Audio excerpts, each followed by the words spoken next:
ସକାଳୁ ସକାଳୁ এই ପ୍ରାର୍ଥନା ଆମର ମନକୁ ଶାନ୍ତ କରି ରଖେ। ରାଧାସ୍ୱାମୀ ନାମ ଯିଏ ଗାଏ ସେ ତରିଯାଏ। କାଳର କ୍ଲେଶ ସବୁ ନାଶ ହୁଏ, ସୁଖ ପାଇ ସମସ୍ତ ଦୁଃଖ ଦୂର ହୁଏ। ଏହି ଅପାର ନାମର ରହସ୍ୟ କେହି ଜାଣେ ନା, ଯେ ଜାଣେ ସେ ପାର ହୁଏ। ପୁନରାୟ ଜଗତରେ ଜନ୍ମ ହୁଏ ନା। ରାଧାସ୍ୱାମୀ ଗାଇ କରି ଜନ୍ମ ସଫଳ କର। ଏହି ନାମ ଆଦି ନାମ ନିଜ ମନରେ ଧରିନିଅ। ସ୍ୱାମୀଙ୍କ ଅଦ୍ଭୁତ ସିଂହାସନ ରାଧା ପୂର୍ଣ୍ଣ ଭାବରେ ନିରୀକ୍ଷଣ କରନ୍ତି। ଅନ୍ୟ କେହି ଏହି ଅଗମ ଓ ଅପାର ଶୋଭା ଦେଖିପାରେ ନାହିଁ। ଯେଉଁଠାରେ ରାଧାସ୍ୱାମୀ ନାମ ଗୁପ୍ତ ରୂପ ଧାରଣ କରିଛନ୍ତି, ତାଙ୍କରି ଦୟା ଭିନ୍ନ ସେଠାରେ କେହି ବିଶ୍ରାମ ପାଏନା। ଯାହାଙ୍କ ପ୍ରତାପରେ ବହୁ ଜୀବ ଜାଗରିତ ହୁଏ, ସେହି ରାଧାସ୍ୱାମୀଙ୍କ ସମ୍ମୁଖରେ ବନ୍ଦନା କରୁଛି।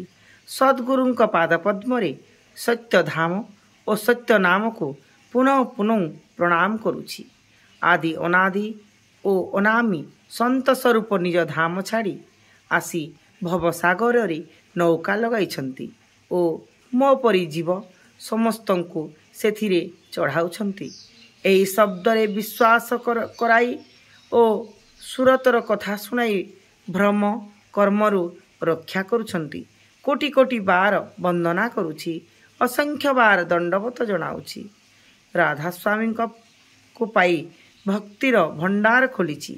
ବେଦ ପୁରାଣ ପ୍ରକୃତି ଯେଉଁ ଭକ୍ତିର କଥା କହିନାହିଁ, ଏପରି ଅନନ୍ୟ ଭକ୍ତିର କଥା ଶୁଣାଇଛନ୍ତି।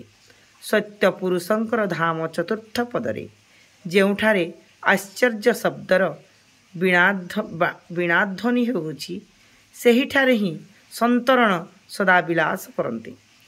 ପୂର୍ଣ୍ଣ ଗୁରୁ ସେହି ଘରକୁ ଦେଖାଉଛନ୍ତି। ସମ୍ମୁଖରେ ଅଲଖ ପୁରୁଷଙ୍କ ଦରବାର। ସୁରତ ତତ୍ତ୍ୱବସ୍ତୁ ଦେଖିପାରେ।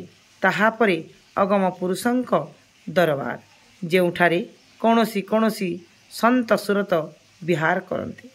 ସେହିଠାରୁ ଅବିନାଶୀ ରାଧାସ୍ୱାମୀ ମହଲ ଦେଖି ସେଠାରେ ପ୍ରବେଶ କରେ ଏବଂ ସୁରତ ଅତ୍ୟନ୍ତ ମଗ୍ନ ହୋଇ ଅନାମୀ ପୁରୁଷରେ ବିଲୀନ ହୋଇଯାଏ।